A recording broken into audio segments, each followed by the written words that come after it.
Howard Besser, B as in boy, Esser. I'm 73 years old. I live in Berkeley, California. I was born in Chicago, Illinois. My father couldn't hold a job very well, so we moved around a lot um, until I was about 12. Then we settled in what was then a sleepy little town, affordable town called Palo Alto, California. Um, and that's where I lived from when I was 12 to when I was 18, or from when I was 10, I guess, till when I was 18. I lived in Palo Alto, California. My political awakening came somewhat from the rabbi at my synagogue that I went to, who was involved in the civil rights struggle. He went and marched in Selma, Alabama.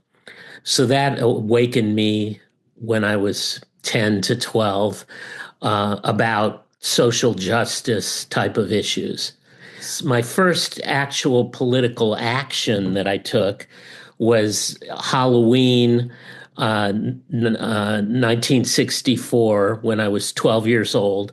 Um, I went out, instead of collecting candy, I collected money for No on Proposition 14. Proposition 14 was an initiative on the ballot that year that would have repealed the Fair Housing Act, that said that you had to sell a house to the highest bidder, and people were using that for redlining and for not not selling to Black people in white communities, things like that. So I was kind of enraged by that. Um, so I started collecting money instead of candy for No on Proposition 14. We lost, by the way, but eventually it was overturned a number of years later. Um, I also, during that time, got involved in boycotts of Safeway, the supermarket chain Safeway, over them carrying non-union grapes. So this was in support of the what was then the National Farm Workers Organizing Committee, NFWOC, which later became the United Farm Workers. Um, but so I did a lot of picketing and leafleting of people going into, or stop people from going into Safeway, and then I, with friends, engaged in things like ruining some of the grapes inside the store. So all of this was the mid 60s, 1964, 65, 66. In the late 60s, I went to high school at Palo Alto High School and got involved with a lot of radical activity that was going on there. Um, when I first got there, it was I joined the United Student Movement, USM. Um, but by my second year, the older people in that had graduated, and we decided to go in a different direction. And we decided to rename the radical group the Radical Student Union. And the Radical Student Union was explicitly anarchist. Um, we read all the books we could find on anarchism, and we did various kinds of agitation, anarchist agitation. We created leaflets about all kinds of local as well as global kinds of things. We published a newspaper called the Radical Rag. I was editor of the Radical Rag. Um, We participated in the moratoriums, which were these large gatherings across the country, one in San Francisco, one in Washington, D.C., where uh, hundreds of thousands of people marched against the Vietnam War. We had contingents in those moratoriums. Um, and then by 1970, when 1970 rolled around, Nixon invaded Cambodia. Um, Kent State had 4 people shot and killed, demonstrators shot and killed, and all hell broke loose at our high school as well.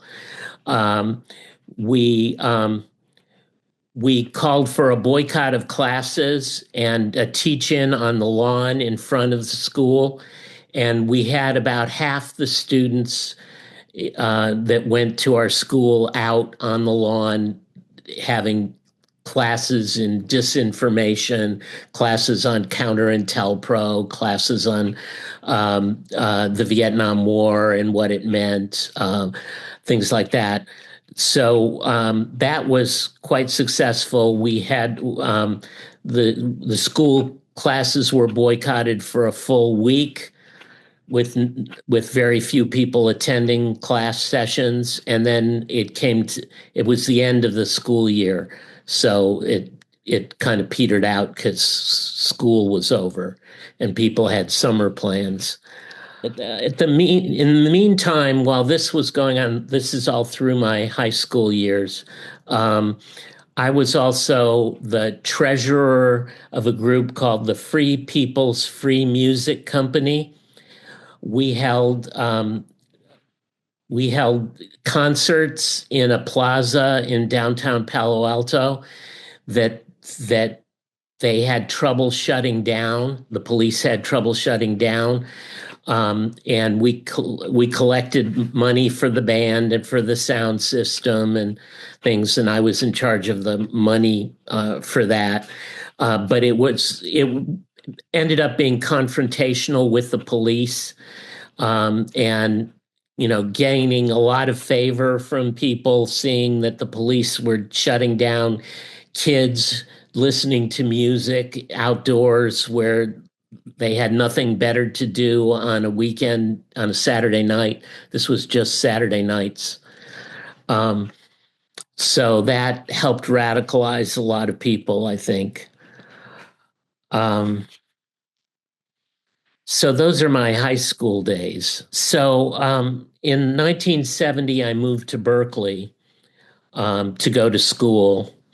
But most of my stuff in Berkeley was not attending school. It was attending demonstrations and finding like-minded anarchists at UC Berkeley.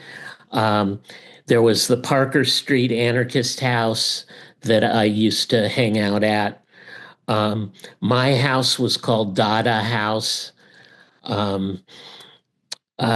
We formed a group called Anti-Authoritarian Studies that had a table in Sproul Plaza where they sold things on the plaza at lunchtime for like 2.5 hours around lunchtime. We had a table with leaflets and pamphlets, anarchist works, as well as magazines like Fifth Estate and other publications. And that was very good in terms of engaging people. A lot of people came by the table, looked, and got into conversations with us around what anarchism was, around what a particular event was, or what a particular struggle was. A couple times they tried to kick us out, but they weren't successful because of people who had come before us with the free speech movement in 1964 had kind of guaranteed that tables could have political literature on them. We did lots of actions then out of the Parker Street Anarchists house. They had a printing press in the basement, and we printed lots of leaflets on that. Um, we also, at one point, the Rolling Stones were in town, were going to be in town, and they sold tickets through Ticketmaster. We bought some early tickets and managed to copy everything on the ticket and duplicate them on the printing press so that there were 200 extra seats in the concert, and we gave them out to our friends, um, and it was really a complicated kind of thing because they we we inspected the tickets, and the tickets had all the printing on them, but they also had something that only showed up under a black light. It said it was like a stamp that says Stones, Stones, on the back of the ticket. So we had to copy that as well. So that was quite difficult to do. And there was a kind of a misprint in the S. The S was missing a little part of the S. So we had to copy even that. But they all passed muster, and we had 200 extra tickets to the Rolling Stones concert. So that's the early 70s were all kinds of things like that. I made a film in 1972 called Ready Made, MAID, not MADE, that was based on anarchist. It's a story of a guy who is kind of politically unaffiliated. That's me. Who comes to the campus and sees everybody rushing around and buying commodities and things, and is disgusted by that. And then he happens upon a demonstration by some Trotskyist group, and he decides I want to do that. Then he has a fairy godmother who appears when out of a puff of smoke, and the fairy godmother has him drink revolutionary potion number 9, and then he grows long hair and a beard and starts dressing in camouflage clothes and blue jeans, and quickly joins this radical organization and quickly becomes the leader of the organization. But he becomes a demagogue as a leader. Eventually the rank and file in the organization, they fight back, they depose him, and then in the end, he's we have on the screen, it says humanity will only be happy when the last bureaucrat is hung with the guts of the last capitalist. And then they have me hanging with some guts around me as a so that's a slogan from 1956 Hungary rebellion, kind of made famous by the Situationists. Now we're jumping to the late 70s. 3 Mile Island happened in the late 70s.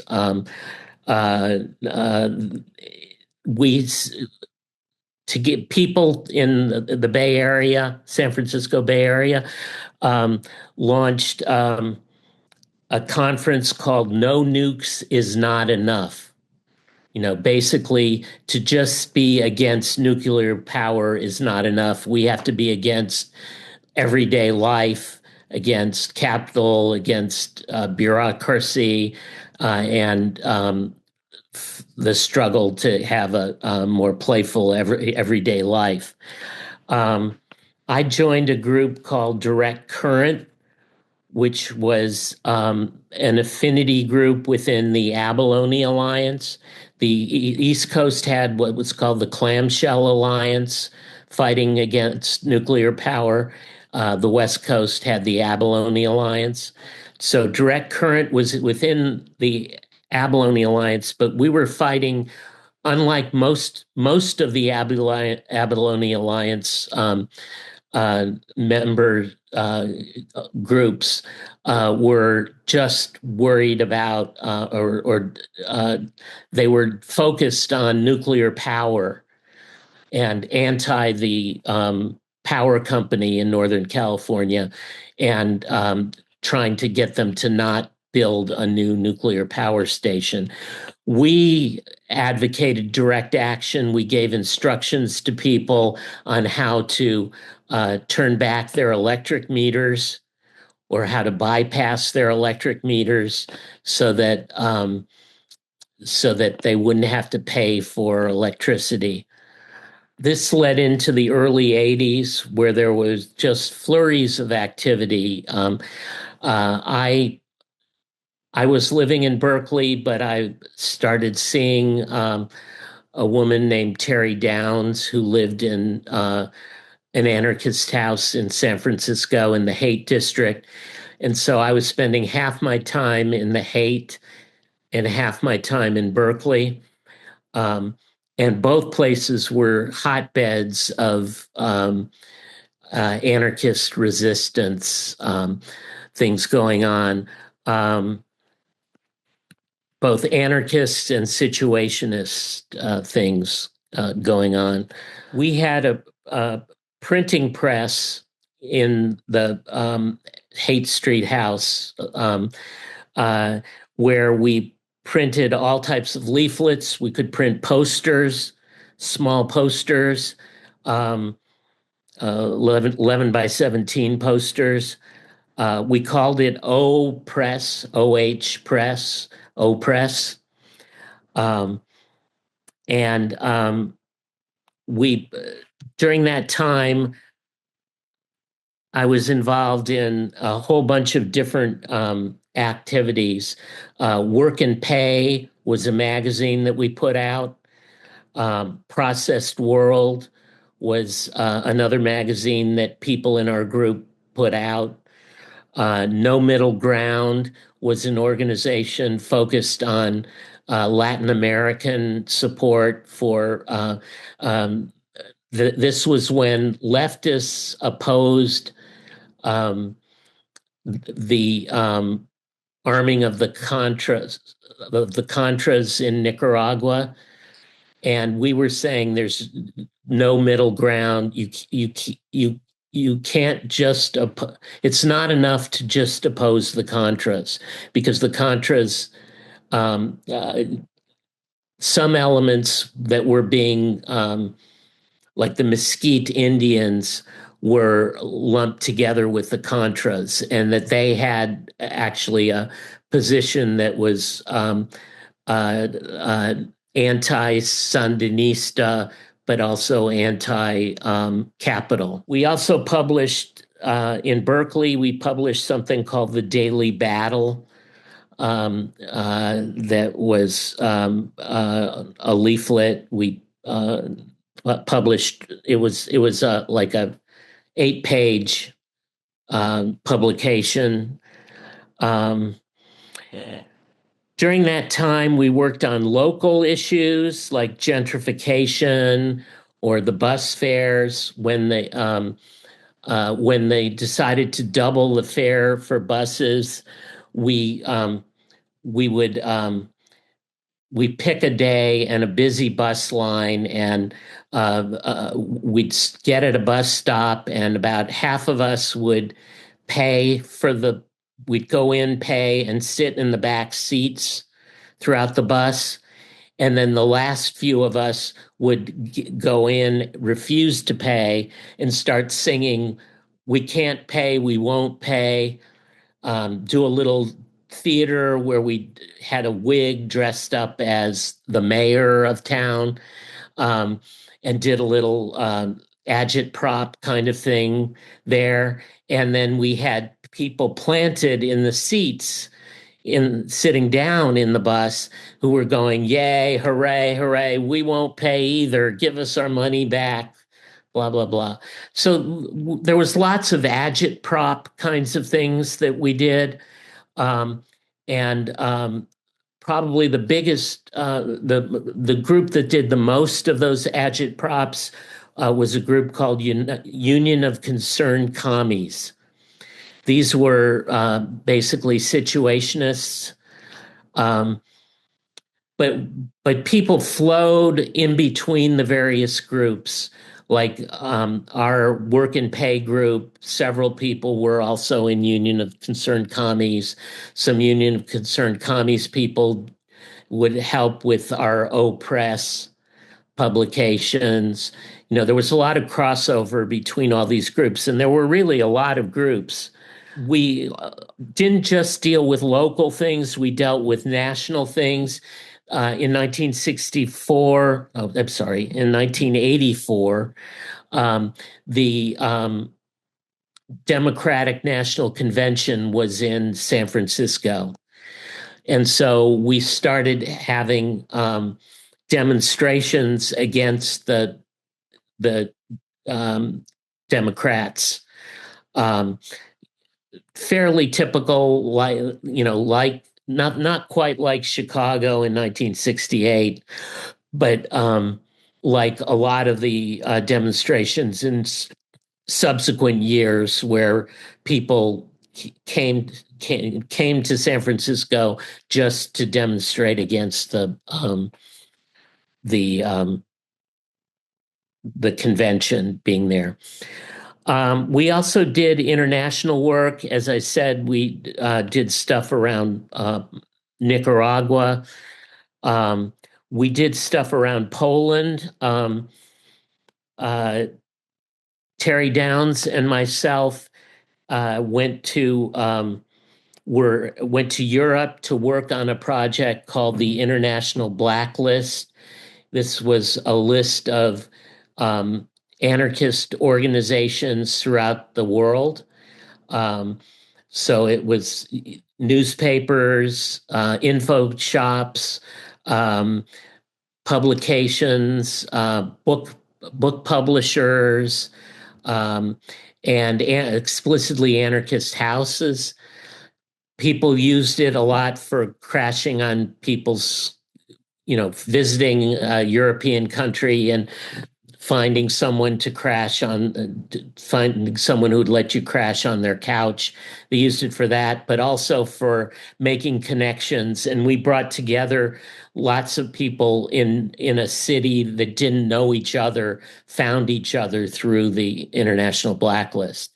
So we were working on the blacklist by going to info centers, looking at every publication we could that was anarchist, looking at everything inside there, anything citing a bookstore or ads for another publication or things like that. So we gathered all of this material, and then we went home and printed 5,000 copies of this international blacklist.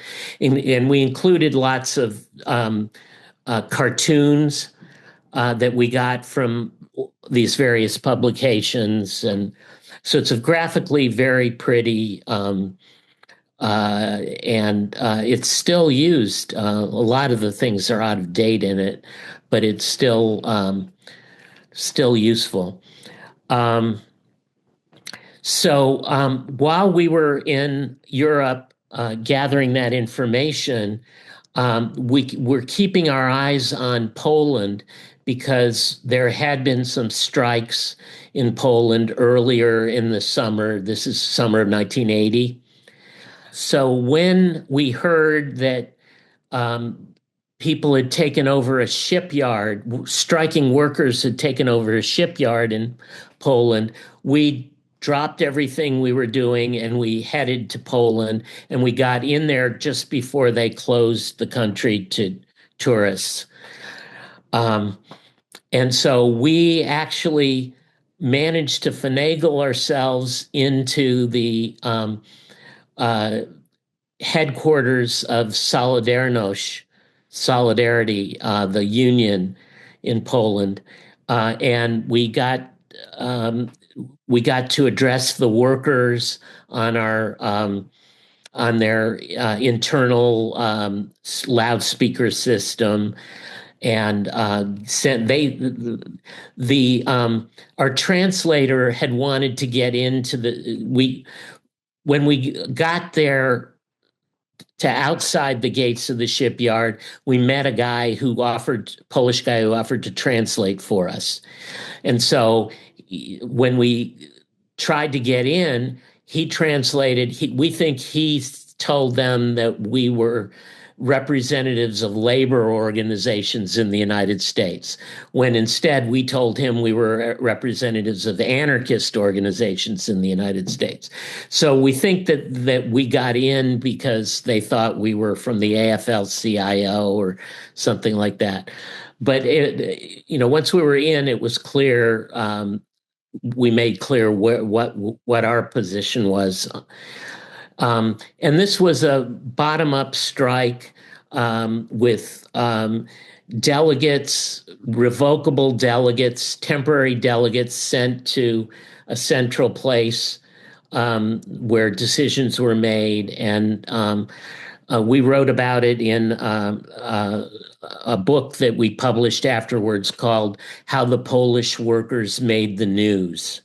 And so when we came back, we were giving talks about what was going on in Poland.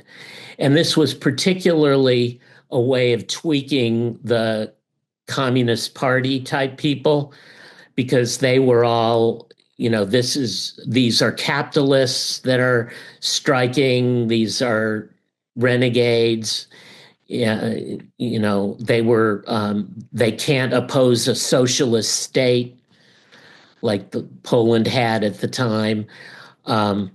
So we became spokespeople. We ended up in debates with some of these people back at home, and were speaking out a lot about what was going on in Poland and how it was really a workers' struggle. That takes us through the early 80s. In the mid-80s, 1986, was the 100th anniversary of the Haymarket strike. And so there was a gathering in Chicago of anarchists, and the Chicago Historical Society had a whole set of activities on the history of the Haymarket. So there were lots of people in town, young people, who met, got together. We had our own school that we had rented, and community center, and we did various activities, including a march that the police interrupted and took about 30 or 40 people to jail. And then we had to do support to get them out and bail them out and all this stuff. So that became what happened with the Haymarket gathering in '86. People wanted to continue to have that type of gathering of anarchists from around the country. So the next year, in 1987, there was one in Toronto. In 1988, there was one in Minneapolis. And in 1989, there was one in San Francisco. I went to the one in Toronto. I didn't go to the one in Minneapolis. But the one in San Francisco, I was on the organizing committee for that.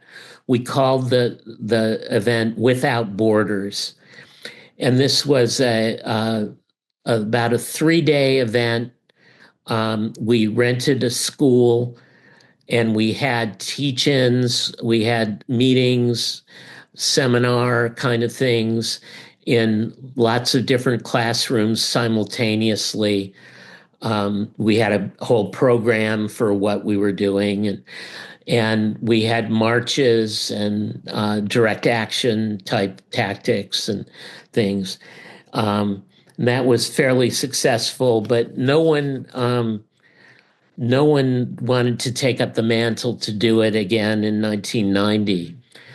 So those annual anarchist gatherings kind of petered out. So after Without Borders in 1989, I moved outside California. I took a job in Pittsburgh and then in Montreal and then in Ann Arbor, Michigan. Um, so I wasn't as active during that time period. I spent a lot of time hanging out with people from the Fifth Estate magazine. Um, uh, and particularly when I lived in Ann Arbor, Michigan. But even before that, it was when I lived in Pittsburgh, it was a short drive. Well, it was about a 4 or 5 hour drive to Detroit. So I would hang out with them there. They would hang out with me. Uh, in marches on Washington, they would pick me up on their way driving to a march in Washington, D.C. Um, and in Detroit, I hung. I mean, I'm sorry. And when I lived in Montreal, I hung out with in Sumi's bookstore people and with friends that I had from the anarchist milieu in Montreal. That takes us through to about mid '90s or late '90s, and then in the early 20 teens, the Occupy movement started 2011 through 2012. I was working in New York at that point in time, and I most of my employment has been as a college professor, university professor. Um, so my students got really interested in Occupy Wall Street, and so we formed a group of my students and alumni called Activist Archivists, where we worked on how to preserve all the kind of ephemera created by the Occupy movement, including meetings, minutes from meetings, including photos of all the signs and clever slogans about the 1%. And because of my job took me to lots of different places. I was back then I was giving about 50 talks a year in different places. People paying to bring me to different places to give talks. So I stopped in at Occupies in a couple dozen different cities around the world, including in Europe. And took pictures of like how the Occupy sites self-manage themselves.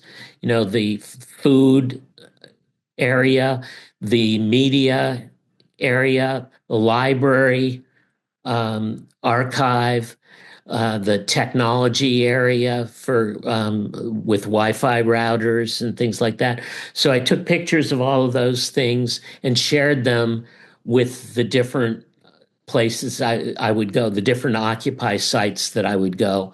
So to try to get the different occupiers to communicate with each other better and to share good ideas of what to do. So that was the goal of activist archivists. And then, you know, after that, I continued to teach about and give workshops on activist archivists, and I still give those now. So that's pretty much my history. Well, it's a philosophy that is anti both capital and bureaucracy. Um, it's it's something that where people organize themselves, where you don't have well-developed hierarchies of um, uh, officers or control, or where people can realize their full potential, um, not hampered by uh, agents of the state or agents of capital. Well, on the one hand, um, the role is to engage in many different struggles over issues that are problematic from an anarchist point of view.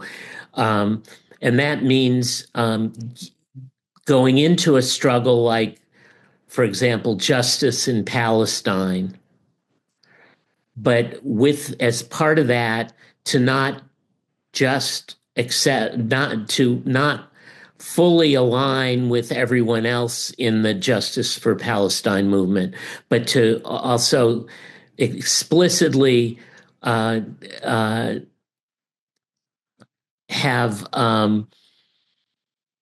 have disagreements with people over Hamas, for example, and the fact that Hamas is a very religious organization. So to get involved in movement type things, but to also to be part of that, but to also critique it from within. Um, uh, so that's one thing. Another thing is to advocate for models that are exemplary of what an anarchist society might look like. So to do a lot of education around what's happening in Rojava, and to do support work for Rojava as an example of a society that is um, somewhat anarchistic in its nature.